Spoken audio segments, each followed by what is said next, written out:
Hey, it's Chronologically Gaming, the only channel that's perpetually retro because we're playing every video game in order of release.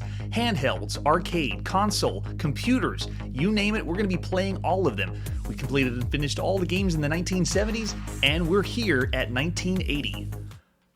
We last left off with April 1980, and this is Atari Soccer, and we're going to check it out some more because we gave this one 5 stars, and I'm pretty sure we didn't give it its due. This is extremely influential, extremely gutsy that Atari was able to push this out.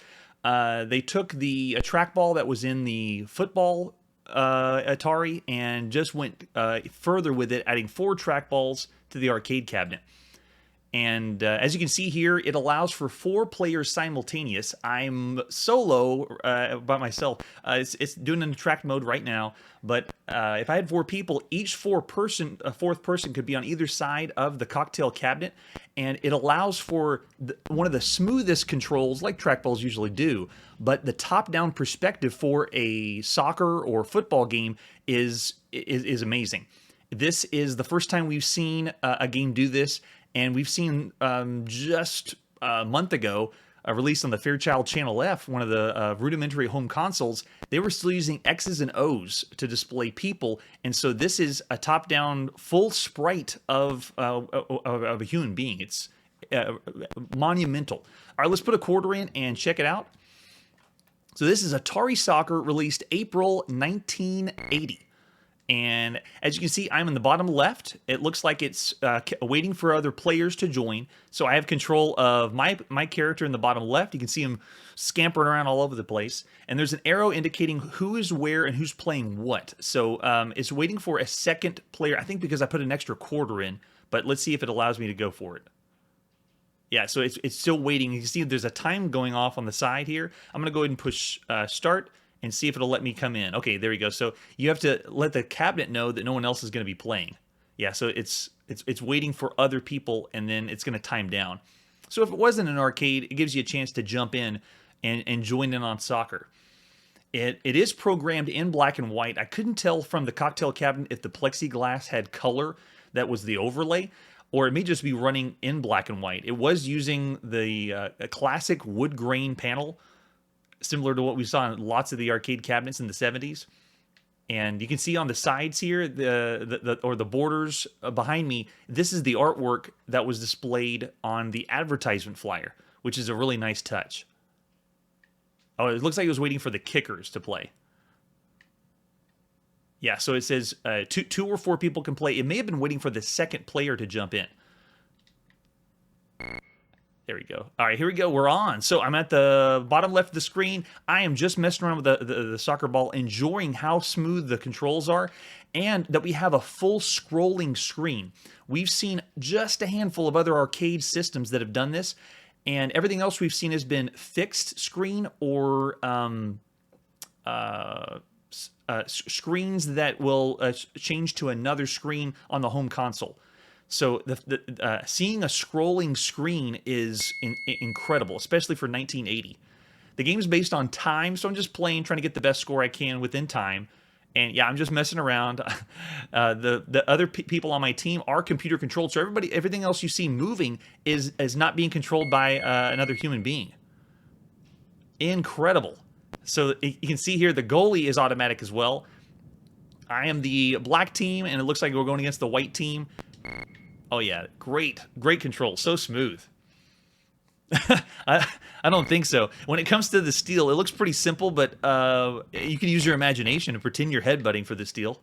All right, looks like I ran out of time for the quarter, but it's based on time, so the more quarters you pump in, the more time you get to play soccer. And hopefully, if it's a popular arcade or bar or wherever the system is, you can get more people to join in and have 4 people going at once. But look at how many sprites are going at once. That's 2, 4, 6. That's 7 we see on screen with scrolling backgrounds. And you could say it's a little slightly choppy, but I mean, that'd be nitpicking. For 1980, this is the only other game we've seen do this. And that's another thing to think about when we go through these games in order of release. We're having to look at them in the perspective of this was for arcade, because they're using a standalone PCB. Anything that was released on a console had to use that hardware, and anything for a home computer could have been upgraded because there are lots of models of the home computers we use. So we have to take it as the example for that, for the time, but also for where it's designed. For example, when we did handhelds, we gave handhelds a really high score, so you could play. Oh yeah, and no, this is not the first 4-player game. In fact, in 1976, there is an 8-player game of Tank, the same combat and skill that you see from the Atari game Combat. So no, there's lots of other 4-player games you could play in the arcades. Once they realized, or once Atari realized, they can the arcade owners can make more money on how many quarters they get in. They try to get as many slots as they can. So the first 4-player game we saw was back in early 70s. I'd say 74, because they had Pong doubles, which it could control 4 at once. Yeah, 8-player is the most we've seen. I think 8-player is the most we've seen any game of continuous, because there's obviously been golf games that you could have 8 players that you alternate, but 8 players all playing at the same time with their own sprites. That was Tank 8 in the arcades. All right, so let's put one more quarter in. I want to get you just another heads up of how amazing this game plays. And you can see here, we were supposed to play with a second player. So there is that one white team player that is just standing there, because I think it's expecting a second player to jump in. But yeah, I'm just walking on the clock here. And the goalie's just tracking my position. So you just have to get a little smarter. But he did get the steal. Can I steal it from him? No, can't steal it from the goalie. But the goalie can kick it, and we have sprite scale. I didn't see that. The soccer ball comes up on the screen and makes it look 3-dimensional. That is awesome. Oh, I almost got a penalty. So look, they passed it to the second player. No one is playing that character, but man, the multiple sprites that have artificial intelligence is awesome. What we haven't seen though is are they intelligent enough to make the goal? Because when we've given them the ball, oh, there you go. He passed it to me. That was nice. Because they haven't made a goal yet from the other team. But it does play. It plays so well against the other. It's awesome. So much fun. And that was for sure 5 stars for 1980. Let's press on playing every game in order of release. Our next game is Lupin III, released in 1980. There's a video game snapshot for you. Let's take a look at some of the artwork for Lupin III. Here's the advertisement flyer. If you're not familiar, Lupin III is a franchise first started in Japan. It is a very old manga and anime. I can't tell you the exact date when it started, but this would be, I believe, the very first franchise we've seen from Japan. Taito, of course, did Space Invaders, but this is the first time that any video game from Japan has been made into a video game on this channel. I'd love to know if there's one we missed that was a franchise from Japan. Wow, from the 60s? That's how long it was around? So it's possible this is the very first franchised Japanese-developed game, or based on a franchise from Japan, or first anime video game as well. And so we get the back of the advertisement flyer. It looks like they did localize it for North America, or this is the Japanese flyer, just not in Japanese. So title game, you experience what the burglar experiences: the drop from a helicopter in the dead of night, the stealthy stalking and stealing of bulging bags of cash, enough money to satisfy every dream and secret fantasy. Evading policemen and dogs, the ecstasy of victory, the despair of defeat. Play Lupin III. It will steal your attention. I'm not as familiar with everything involved with the Lupin III anime, but you are like a cat burglar is the idea. So we're going to see how it translates to a 1980 video game. And you can see they're giving us information on the points and then how to play. You select how you want to play. Lupin appears from a helicopter. To control Lupin's movement, you use the control joystick.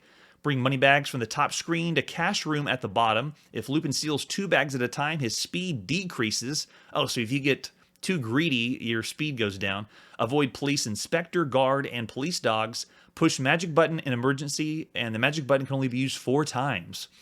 The magic button. Every arcade game needs the magic button. The faster you get Lupin to the cash room, the more bonus points you score. And then they give you all the information of scoring. There's the example of the arcade cabinet, and you can see it is in Japanese. which example did we have? Yeah, so this one must have been localized for North America, but I'm not familiar with America knowing what Lupin III was in 1980. And there's our control panel. Looks like we have the joystick, the magic button, and then a one-player or two-player. And there you go, just controls, and then the magic button. Is there any other? Yeah, there's no other. You're just going to be moving around the map, possibly top-down. And there's the example of the screenshot. Color. That's the way we want to play. We do not have a manual for this one, and most of the games that were developed in Japan, we will not have the manual. If we do, I apologize. I am not able to read Japanese.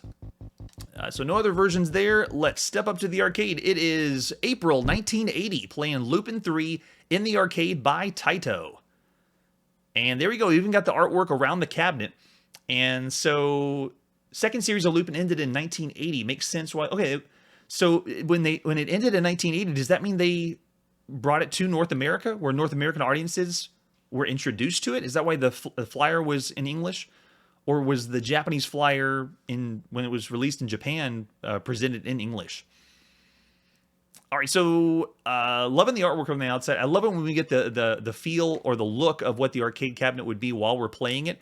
And here's the attract mode. This is very fascinating. We've seen a few top-down games. We are at the cusp of a very big game. Pac-Man should be coming soon because it is 1980. And this is taking the top-down view, but released before. We haven't seen Pac-Man yet. And games like Head-On, where you're picking up or collecting the dots. I love the attract mode. That style began around the time Head-On came out. Lupin III. So at this time, it was copyrighted in TV. And this attract mode is probably one of the most extensive we've seen, too.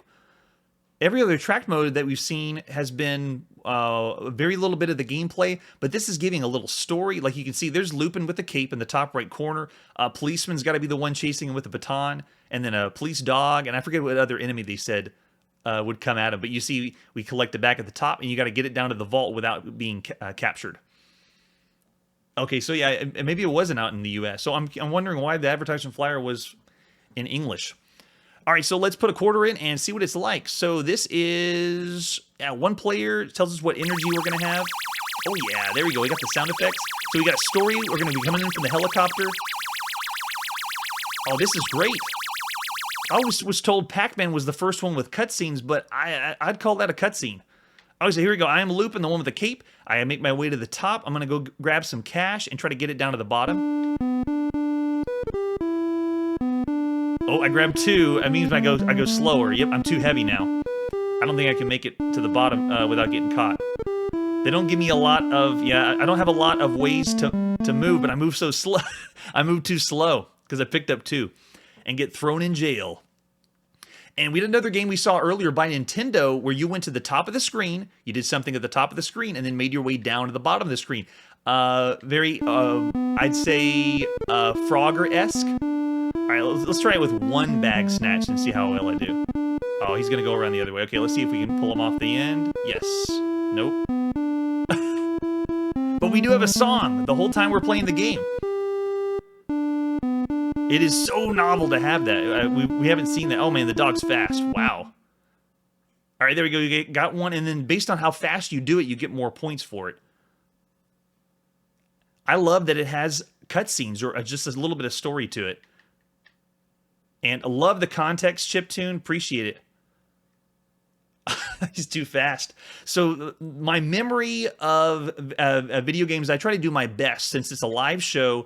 And we're going game by game, but I also want this to be where it's a reaction, not where I'm planned or prepped for the game that comes up. I want to have a genuine reaction of first time what it's like to play.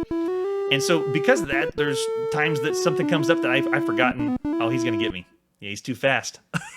Even with one bag. You must be Lupin. And they send me off to jail. That's right, the Cliffhanger Arcade, and we haven't seen that one yet. We're going to see that one in the 90s. Did they reference that as Lupin when it came out? Because I think they only said Cliffhanger. All right, so let's try it again. Putting another quarter in, another 25 cents, and pushing start. We're coming in. Of all the video games, we have not had any video game with an opening sequence or a presentation. This is the very first one that we've seen on the channel. So Lupin's already going way out, but we already know it's Taito. Taito goes above and beyond. Their arcade games have been amazing. Oh no, I accidentally grabbed 2.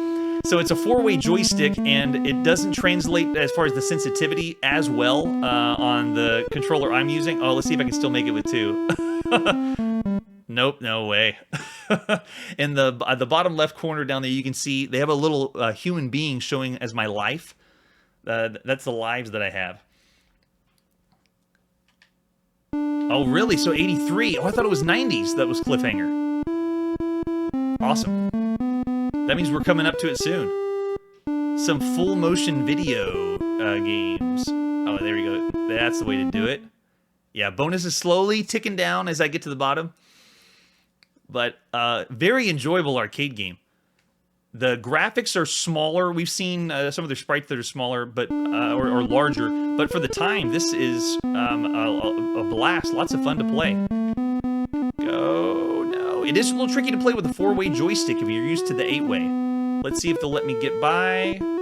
He's really fast, though. Go for it. Nice. Okay, so there's a little bit of strategy involved when you understand where the characters are going to go. Everyone has a different way they move, which again is akin to Pac-Man. The dog has different movements, the policeman, and I forget what they called the other one. But, oh yeah, the laser disc. Was Dragon's Lair the very first laser disc we're going to see? Was that the first one released? Or was there another one that came out before?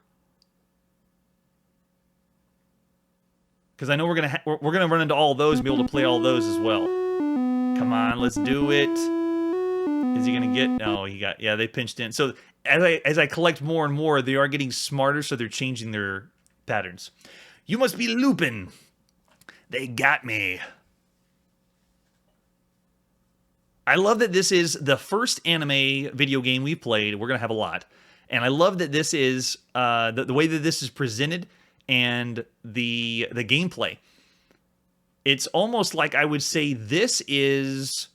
see, I don't know. I feel like we've given off too many 5 stars, but I could easily see this one as a 5-star for 1980. We're playing these on a global perspective, so not everybody would be able to play this at the time. It was 83. Yep, I remember. Okay, yeah, 83 was then must have been Dragon's Lair as the first one. Yeah, 83... when it came out. Cool, so we got about 3 years till we hit Dragon's Lair. But Laserdisc, oof, that's beautiful. All right, so we're going in again. I really want to get a good handle on the other characters that you play as. Interesting that it changes to red halfway through. That's one of the limitations of some of the colors when they have the program video games. We're going to see that a lot on the ZX Spectrum, the home computer in England. Come on, come on. That 4-way joystick, though, it is a little slippery. Because you're expecting to have a little nuanced movement, but no, it's straight on, up, down, left, and right. Yeah, you notice when I get to the bottom, Lupin changes green. And so what they're doing is making the sprite limitation change colors because instead of having to keep him as the same color, it's going to use more memory. All right, can we do it? Can we do it? Someone let me know if that's the authentic music from Lupin, like they took the anime and then made it as... I don't think I can do it. Go down. Okay, so yeah, no matter what, the cop is going to go straight at me. So the policeman is going to chase me, but the other one is a little random, but the dog is staying on one plane. All right, here we go. Let's do it. It is not... Okay, so they just made it up. Is it public domain? Is it something like Frogger, where they're playing like a kid's song in Japan because they can? Oh, no way, they're fast. Oh, he missed. I don't believe it. All right, we got 3 bags. Haven't got that one yet. Yeah, I can't tell. It is a little muffled too, but it's a song. We'll take it. For 1980, that's awesome. It almost sounds like it's a jazz ditty that they're just making up as they go. Someone needed to program a song in. Okay, just put some random tunes in. Oh yeah, 4 bags, cool. Now I want to know, if I fill it up, do we get another cutscene? But I'm a little worried because they're gonna speed up the characters. Oh, no music now. It was playing the ditty right when we started, but now we're getting serious. All right, let's see if I can do it. I don't want to accidentally pick up the bag.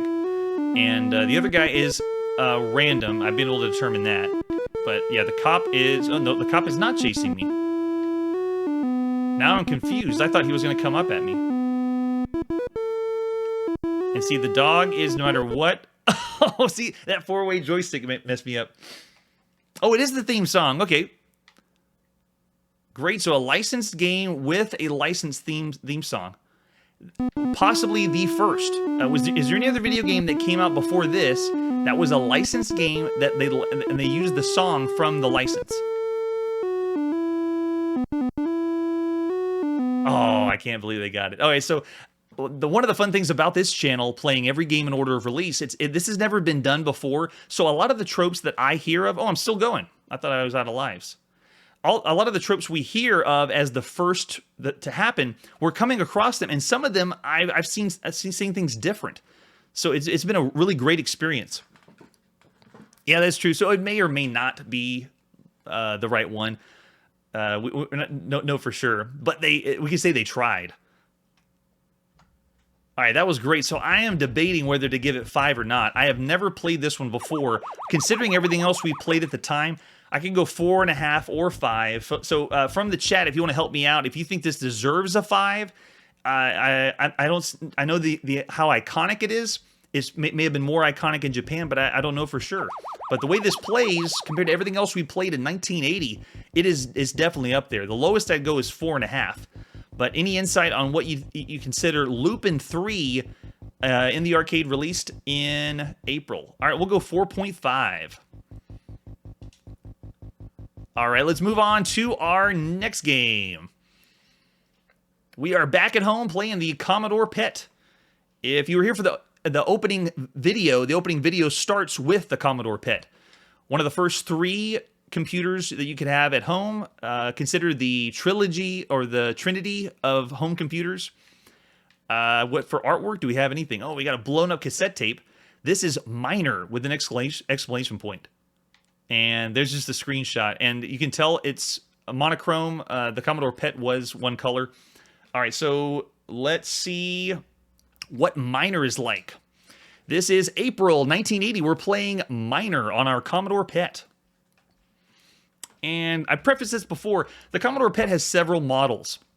Sometimes when we load the game up, the game is loading on a certain model, and we have to switch it because the game can crash. A lot of this was programmed in machine language, so if you're running on the wrong model, it will not boot up, and it even will have graphic problems. So it looks like we got a title screen. That's a good start. This is by Ron Longfellow. Good job, Ron. Run a successful gold mine, so a simulation game. That's what Miner is. All right, let's push return and see what's going on with Miner. One moment, please. Petamine. If it's a simulation game and we're supposed to run a mine, it may deal with money, and we've seen that on home computers. I've never heard of Miner. So gold price right now is $603 an ounce. The bank has $1,000, and it says you may begin mining. So you can see it's giving us a little symbol at the top. The miner is the star at the top. There we go. Okay, so I walked over to the bank. I don't know what the bank is doing. Okay, oh, the bank sold my money. Okay, the bank sold whatever gold I got, but I didn't have any gold. So here we go. We got to go down the elevator. And the way I'm controlling this is with a keyboard. They're using the number pad 2, 4, 6, and 8. And that's what we've seen for some of the home computers that don't have a joystick. How do I get off the... Okay, there you go. So I got off the elevator, and then it looks like I'm just moving myself around. Unstable footing. Watch out. Okay, so I tumbled down, and it looks like... Okay, it's very interesting. As I'm digging through the mine, it's giving me some randomness. You can see the arrows changing. So it's telling me, oh, sandstone, easy digging, and it's randomizing the terrain. So as I'm playing, I still haven't found gold. Does it tell me what gold I found? No. But as you move around, it's telling me like randomness of what would happen, as if you were digging in the mine, giving some Yeah, it's telling me different places of where I would go, up or down, and it looks like I'm just digging through the mine. And I bet there's, oh, there we go, found a gold nugget, so found 3 ounces, and then solid granite, can't pass through that one. So it is almost like I'm playing a maze game where I have to dig through the mine, but it's also possibly doing a simulation of being a miner, having a good mine. So like I can't go down there. Sandstones, easy digging. Underground spring, oh, flooding, uh-oh. So then you can see they represented the @ symbol with flooding because the Commodore PET only had ASCII characters. So the graphics we're seeing here, they're not real graphics. They didn't have really a good way to display graphics. So they made this. That's why it looks a little rudimentary. So underground springs flooding. Can I get out? Or do I drown? No, it looks like if you look at the top, the price of gold's changing, but I have no way. Yeah, I'm trying to move around, and it looks like I may be stuck. So the spring popped up as the @ symbol, and the @ symbol is water that's flooded me. And I think I'm stuck, so I'm not able to move around. Is there another key I can push? You got to be really careful, though. The Commodore PET has a few keys that are the break key, which essentially means you stop the code that you're running and you go back to the command prompt. And so I really don't want to just push a bunch of keys on the keyboard because, there you go, I accidentally hit the break key, and it literally breaks the game when you use the break key. So here we go. We'll back out of that. We'll try one more time. This is Miner for the Commodore PET, released in April 1980. Very intriguing home computer game, and very something we would see for the time.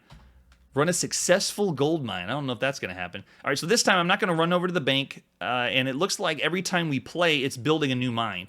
So implementing those random elements that we've seen for other home computers. Really novel for the time, and the best way to go for a good replayability. All right, so here I'm the miner. I am the Asteroids character. Yeah, or crash key. All right, here we go. I'm moving over to our elevator. And did I push? There we go. So you go in the elevator, and then once you get in, every time I make a move, it changes the price of gold. Let's dig deep. We're going all the way down. And it's got the sound effects of going down in the mine. And then you move your way over. And I will say the Commodore PET used a punched keyboard. So this one was a punch keyboard, but it didn't recognize the up part of the key. So whenever I'm using modern keyboard as we're playing this, the original Commodore PET has a little bit of a lag because it's not representing the other way up on the keyboard. So when I make a movement, there's a slight delay because it's supposed to, I guess, make it feel like I'm playing on a real Commodore PET. And welcome, KC Club Kirby. We are playing Miner on the Commodore PET. This is another home computer game that is randomly making a mine, and we're digging through the mine. We're also collecting gold in the mine, and our quest, if you want to call it that, is to run a successful gold mine. And it's using random elements, like it's randomized all the places for things. And as I'm digging through, I'm an asterisk, by the way. As I'm digging through, it's telling me what I found and what I get for it. And if you look at the top right, it's showing price of gold, and it changes randomly. And so whatever you collect as you come back, oh, there you go. I found sandstone, so it's easy digging. Sandstone, easy digging. And last time we played, a spring came up, and we got flooded, and I think I died, but I had to end the game. It's very green because it's the Commodore PET. Commodore PET wants it to be green. Technically, it was black and white, but we are playing on a color monitor, which was top of the line. On Chronologically Gaming, we play everything top of the line for the time. Unstable footing. So there's a new symbol. Watch out, but I haven't found any gold yet. It hasn't told me if I found any gold pieces yet. But you can see I'm randomly moving through the mine, and it's changing what happened. There's another unstable footing, so I got to be careful. Another unstable footing. I wonder if when you dig deeper, it's more difficult, because we didn't have this many things. So sandstone. Oh, there it is again. The flooding. So you can see there the @ symbols are flood or water, and so we can't go on those. But I'm going to make my way around here, and there you go. Found some gold. 1 ounce. Oh, it was less than I found before. Thank you. The pickaxe is the arrow symbol, because they have to use text characters. That's me digging. Okay, so I got my 1 gold. I want to get out of here before there's another flood. So I'm trying to make my way out, but the elevator is down by the water. Oh, there we go. I found, okay, so I found iron. I can't pass by it. I made the little barrier on the side. It's the 1980s. We're playing some groovy games, man, in the 1980s. Actually, I don't think groovy is an 80s word. What's the best 80s word to describe something? For this video game, no, but just in general would be a good word in the 80s. I gotta make sure I don't mix up 80s and 90s. Far out, man. Yeah, this game is far out. Minor. But it has an exclamation point, so we're gonna call it minor. All right, so I gotta get on the elevator, but I don't know if where I am is gonna make me fall in the water. So let's try it out or see if it's similar to Dig Dug, which we haven't seen yet. This is the first. Wait a second, is this our first digging game on the channel? I think it is. We had other dungeon games that we're building room by room, but this is our first digging game ever. Is this the very first digging game ever? Tubular. Oh, rad. Yeah, this is rad. All right, we're going back up the elevator. Let's see if we can cash in our 1 ounce of gold. We worked so hard using our arrow pickaxe. There we go. We cash it in, and it's telling what we get per ounce. So we had 1 ounce. Oh, yeah. And then it fills up the bank. Oh, this is pretty cool. So for the time, I love this. Can I go back up? Let's go back up to an easy... Maybe it's easier on a different floor. But I'm partial to all genres. A lot of gamers will say it's not really the game for me or the best game for me.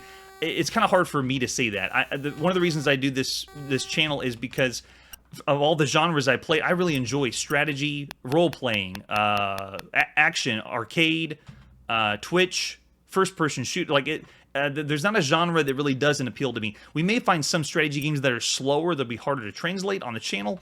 But as far as enjoyment, I love it all. It's so great because when you think of it from a developer perspective, what they had to do to think of the way to program this. This is in machine code, by the way. For at least I'm familiar that most Commodore PET games are programmed in machine code.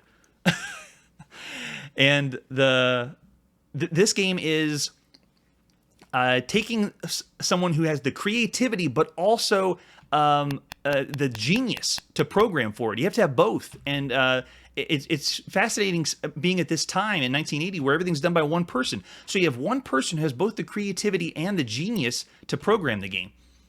Sandstone, easy digging, and this is just a great idea. I really want to know: is this the first digging game? Because yeah, this is older than Dig. It's way older than Dig Dug. But do we play any other digging games?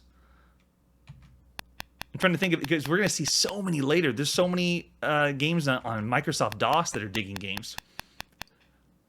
Oh, that's true. Yeah, we're anything online or mainframe computer, we are not playing. So maybe they had a digging game, or maybe this is based on a digging game from a mainframe computer. We had a conversation with someone in chat last time. Ooh, 3 ounce gold nugget. All right, we're out of here. I'm going on the elevator.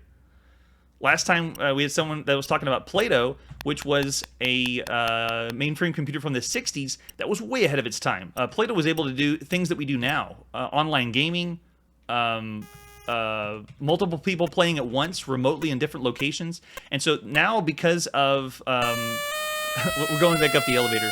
Now because of the online website that has devoted to the project for Play-Doh, you can do all that and play all those now. All of the original games.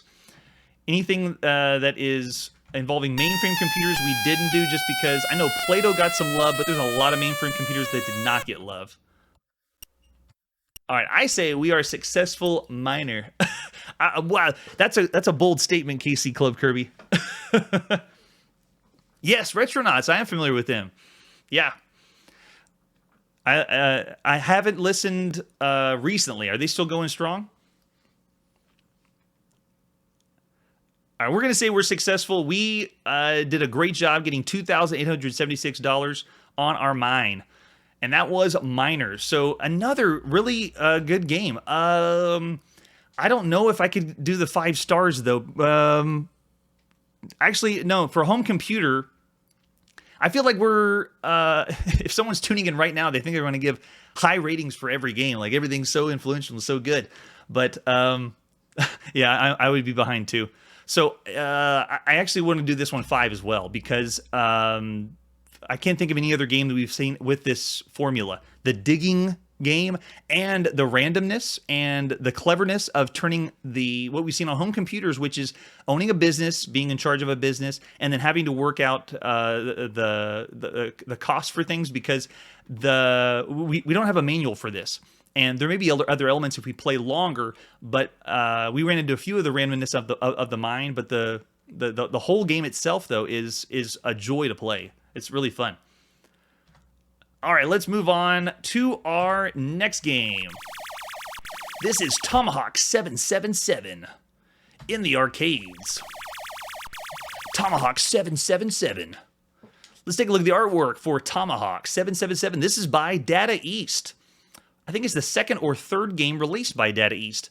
New type submarine TV game from Deco. That would be Data East Data East Corporation. And Data East is a developer from Japan. Actually, I think they did develop in the beginning, but then they were published mostly. But you can see we have UFO Sub and Deco, which do they make their logo into something that attacks us in the game? There's the example of the arcade cabinet. I agree. Yes, Casey Club Kirby. So we could say, but you got to understand that we're playing every game. And by the 80s, everything's going to blow up. We're going to have so many games that we're going to run into what we call now shovelware. So we're going to see a lot of that too. So we can't say everything's influential because I know this is the golden age of arcade and so forth, but we're playing every game. And so that means not everything is going to be top tier. Yeah, and that's right. This one is not running on the Deco cassette system yet, but they will have one. Popular in, I think it's 85, whenever the Deco cassette system started, which was really influential because then you had, if you were an operator of an arcade, you just switch that cassette tape out like it's a home console. It's awesome.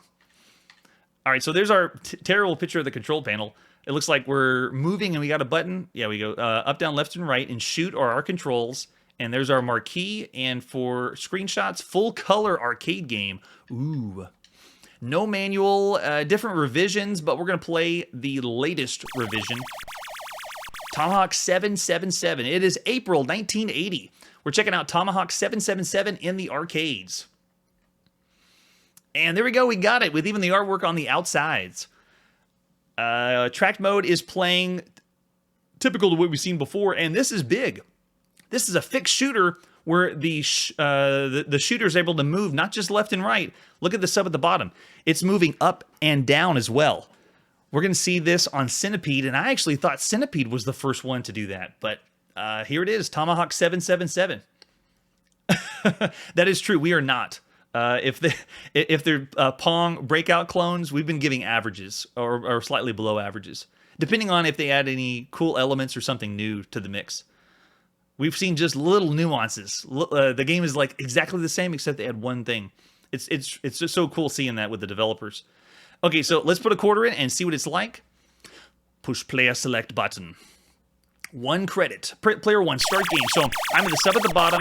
Oh, right off the bat, we got awesome classic 80s sound effects for the golden age of arcades. And we have ships coming down at us, which is very reminiscent of Galaxian. But look at my sub. My sub can move. How far can I go? Yeah, the water is, they're giving me a lot of range to move my sub around as long as the water's there, but water's going down as we play. So it is, I would say, the animation, oh, they got me. The animation of the aliens, we didn't get a manual, so we don't know all the lore. They might just be spaceships, not necessarily aliens. But the animation is a little bit choppy. I love how they're dropping depth charges, because everything else we played has been in space. Oh, man, here we go. The speed picks up. I do have only one shot I can shoot, so you got to make it count and wait till it gets to the end of the screen. There we go. Cool. Yeah, I don't know if they're sucking the ocean up or not. But it is going down, and it increases the difficulty because then I don't have as much range to move around.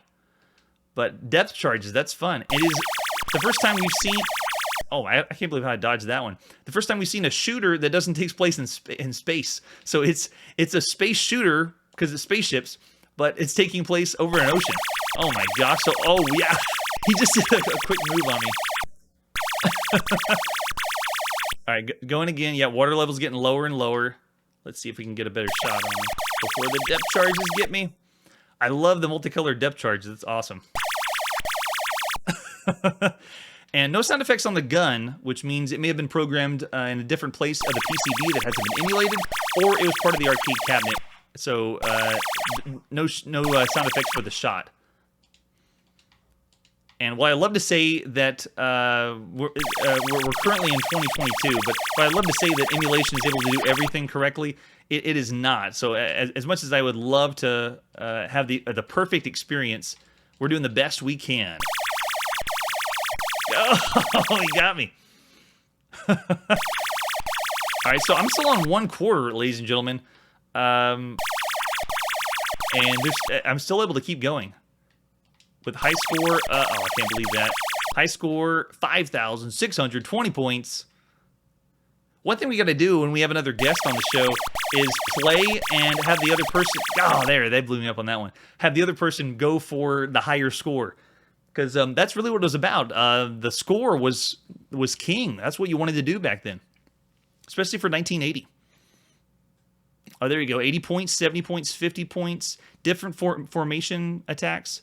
So it's kind of cool because before Space Invaders, we saw sub-action games in the arcade. And they dealt with timing, reflexes, and usually had one sub that would drop depth charges. You had to make sure it comes down at the right side. And now this is flipped reverse. Now it's doing the Space Invaders idea. You're shooting something going up, but you're the sub in the water. Oh yeah, I hope so. It didn't have it for this. Because we're the first one playing this arcade cabinet, so yeah, we got the high score. But you can see here, it's just going to display the high score in the top left corner. There's not a name to put in. And we have seen that. There's been arcade cabinets that already gave us a chance to put our name in. You got to tell everybody you got the score. That's the way to go. Yeah, that's right. Aliens are coming over. All right, that was Tomahawk 777. That would, I'd say we're around the average mark for this one. It doesn't, we saw another shooter that progressively gave different enemies, and the different enemies eventually led to like a mothership or a boss. So we rated that one a little higher. But for this one, they did the submarine motif, and it's cool that we can move freely. I thought Centipede was the first one. So we're going to go ahead and give this one 3.5, just slightly above what would you expect in 1980. Graphic-wise, we didn't be able to hear all the sound effects, but because of the freedom, not just moving left and right, every other fixed shooter we've seen has only been moved left and right. We'll do 3.5 for Tomahawk 777. Just a notch above, just a notch above. All right, let's move on to our next game. Oh, our next game is a handheld, a dedicated handheld, and the most popular for the time, especially in Japan. This is the Game & Watch. The very first game released was Ball. This is our very first Game & Watch, yes. And let's take a look at the artwork. Here is the front of the box. The original Game & Watch was Japan, and it was released in different regions, North America and Europe specifically. But the one we're playing is the first release, which was the release in Japan. Gunpei Yokoi had the idea sitting on a subway, at least allegedly, and saw someone playing around with their calculator, and they were bored. Just, pushing numbers in and doing something to pass the time. And I guess everybody was bored in the 80s, because can you imagine, without cell phones, smartphones, if you didn't have a book with you, some poor guy was playing with a calculator because he was bored. But Gunpei Yokoi got that idea and realized, well, we can make something better than that. And this has very similar graphics. The main display is using the same thing as a clock or a calculator. And there's a reproduced cartridge there. Yes, KC Club Crew, you're here for Game & Watch, the release of the very first one. There is the back of the box, and it is showing us the 2 batteries that are put in the back. It's supposed to be just like a calculator or a personal clock. and this one should be acted the same way. I don't know if the original. I know Game & Watch is known for having the same functionality as a clock, but did the very first one have that functionality? I thought it was only the Silver Series, and this is not the Silver Series. There we go. How to insert the batteries. So this is a reproduction done in English. Let's see. Doesn't say anything about the clock part there, but there's this, the system itself. Very, very, very easy to play. Ball is you just move left and right and catch the balls. Okay, so yeah, basically a pocket watch. Yeah, and I don't know, did the first one act as a pocket watch as well, or is it just the... Oh, no, it is. It has the time. So yeah, every Game & Watch always had a clock involved with it. Awesome. Cool, all right. That is Ball. We don't have a manual. I don't even know it had a manual. But let's check it out. It is April 28th, 1980. This is... Ball, the very first Game & Watch system made by Gunpei Yokoi. And I don't know how to control this thing. Let's see what the controls are like. Controls, hello. So it looks like we're moving left and right. We got game A, B, and oh, the clock. I love to see, what does the clock look like if we push it? Does it show the time? Okay. Yeah, you can see I'm pushing the time button, but it looks like we can't program it for the emulator. But the way that works is I want to do game A, and it's very simple. You can see I'm pushing left and right on the Game & Watch, and the character in the middle is just changing positions. All you do is every time you catch a ball, you get a point, and you just move. You're just pushing. You can see me pushing the buttons left and right. Every time you push the button, it just moves their arms then the other place. And that's it. That's Ball. And imagine all the people that played this when it first came out, as just the novelty of having a really cheap, I don't want to say cheap, but something that's affordable in the palm of your hand. You can play one game, and you're just supposed to keep the ball going and just go for the high score. How many times you can keep it up? Oh yeah, and here we go. It's already going faster. And we even got the sound effects in the background. Sounds just like it. So impressive that we can play this, because these are some of the games that will be forgotten. I was really glad we could get the Microvision going. That's another handheld that can be forgotten easily. There we go. We're going for 20. Yes, that's true. Of all the other handhelds, this one is a self-contained handheld, not interchangeable cartridges. And we have seen other handhelds that you could play. Well, I digress. We've seen very few. Some of the other handhelds we've seen don't have these graphics. They are using a dash or a dot or a single color to display. But this one actually looks like a person or a cartoon character that you're controlling. While the animation obviously isn't there because it's using the calculator graphics. Which it was LCD. How would you describe? I don't. Is it dot matrix for the graphics of Ball, or is this using something different? What's the term for calculator or clock graphics? I don't know. Yes, it's a time waster. Way before cell phones. LCD. Okay, yeah, LCD display. I thought it was called something different. Because it is using the same as the Game Boy, but we can tell by the animation that it's taking. Let me hit a reset, and I'll show you what I mean. When you first boot up the system, it shows you all the examples of what could be on the system before it plays. So, good timing. So you can see here before we even start the system, in the background it shows all the balls, all the places where the hands are, plus the names. Like you can see Crush on the sides, because it's showing you everything that it can be, and then it just decides when to play or show that on the screen based on the buttons you push. I can't believe I was able to talk that long about Ball on the Game & Watch, but I think it's so fascinating. Great idea. And it pushed Nintendo up a notch to have these out in the world. By the way, what we're looking at is the Silver Series. This one actually is not the one we wanted to play. So let me see if we can change. There we go. Unit. I want. There. Okay. So I was gonna say the unit we were playing on was the Silver Series, which comes out later. This is the original. So the red and the red are on the outside. So this was the authentic Game & Watch that you would have gotten in 1980.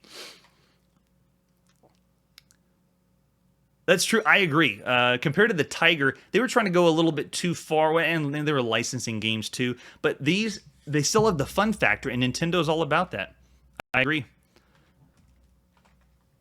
All right, so that was Ball. Now, how do we rate that one? Because we've rated other handhelds, and compared to one that has interchangeable cartridges, I can't give it anything higher than that. How iconic it is and popular, though, I could give it a notch above. Trying to consider at the time what you would have in the palm of your hand. It is only one game, but the what it was able to accomplish, especially for Nintendo. That's right. In the arcades, we saw Gypsy Juggler, and it is a clone of Gypsy Juggler. So for Ball, I could go 3 stars. It'd be average for the time, or a notch above, because considering what it is, we're going to go 3.5.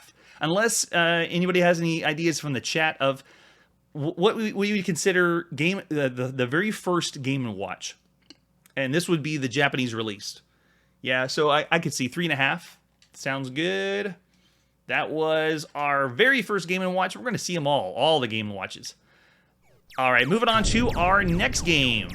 All right, this is the sequel to Asteroids. Asteroids was released the year before. This is Asteroids Deluxe. And let's take a look at the artwork. Oh yeah, Atari still on top.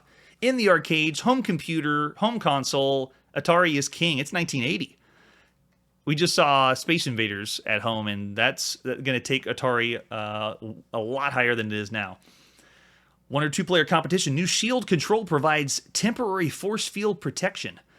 And they're assuming you know Asteroids because of how popular it was. Yeah, I know. Yeah, we're going to see the overlay too. It's so cool. Yeah, I love it. And asteroids move faster and tumble realistically. Killer Satellite provides extra target challenges. And 3 different types of arcade cabinets. Some of these are arcade flyers we've seen. The advertisements have arcade cabinets I'm not familiar with. The higher upright one in the center there. I don't know what's up with that. I've never seen an arcade cabinet like that one. Maybe playing on a smaller monitor than the other 2. There's the example of the arcade cabinet. Loving the artwork. They go all out, especially on the sides and marquee. So great. There's our PCB, and there's our control panel. Using the same controls as Asteroids. They're using buttons, which is kind of a smart move because games that use joysticks tended to wear out. And so speaking from the perspective of someone that ran an arcade, and you buy an arcade system, and you're spending a lot of time on joysticks and having to maintain them, making sure they work correctly, if you know that the arcade cabinet you're going to buy is using buttons, it's most likely you're going to get more traction out of that arcade system without having to worry about as much maintenance. So the buttons is a very smart choice. You can see we got thrust fire, and then the new button, shields. Cool. And it's upright. It just looks different. Like it's using a smaller monitor. Maybe a cheaper version to buy. All right, so for controls, we rotate left and right. We got fire, thrust, and shields for Asteroids Deluxe. There is our marquee. Oh, classic. 1980. And just some random artwork there. But this game, by the way, I'm going to show you that screenshot we last saw. This game is programmed with the exact same graphics as Asteroids. The only thing that kicks it up a notch is they put an overlay to change the color to make you think you're using color vector graphics. We haven't seen any color vector graphics games. They're all still black and white. So they have an overlay to change the color to make you think it's color vector graphics. And then they got this really cool Asteroids overlay over the top. All right, here's our manual. Oh, yeah. Atari always has, even the operator manual has this really cool picture for the front. I love it. And always explanations for how the arcade cabinet works. Operator service manual. Now you can see the manual is saying 1981, and possibly because when it was released in other... this is the copyright for the manual, not the game itself. Oh, very good. Cabaret machine. I guess used in other establishments that weren't arcades or bars. Maybe because there was laundromats that had arcade systems. There was pizza parlors. There was lots of places. And Nolan Bushnell's been famous for creating Chuck E. Cheese, which is essentially, let's make a place where we can put our arcade systems for kids to play. And I wonder if Cabaret was just for a different establishment. All right, so, but thanks for the update. Loving the feedback from the chat. It's so helpful. Okay, so let's see if we got. It looks like it has parts, illustrations of parts. I want to see what it talks about for the game. Non-Atari parts. Don't come to us if you try to return a non-Atari part. So 2 new parts. It's this comes with a deep well coin box. By the way, I know this is a little more technical, but it's really great seeing the Atari manual for arcade systems, because Atari always points out what's new or what you haven't seen before. And I've tried to hit on these kinds of things in the arcade because everyone's familiar with the modern arcade systems. But we're seeing the evolution of arcade systems and all the technology involved, including joysticks, 4-way joysticks, 8-way joysticks. And so I'm trying to hit on how things are changing from the beginning. We started in 71, and the first arcade cabinet had 2-way joysticks. And so from a glance, it looks the same, but whenever you're in front of the system doing it, no, it feels very different. So you can see here, this includes a deep well coin box and then a game PCB circuitry. So I love how Atari points out what's new with the arcade system. And that's the other thing to try to push. Atari was always trying to do something new and different. All right, so game inspection, game installation. Tell us about the game. What is Asteroids Deluxe really about?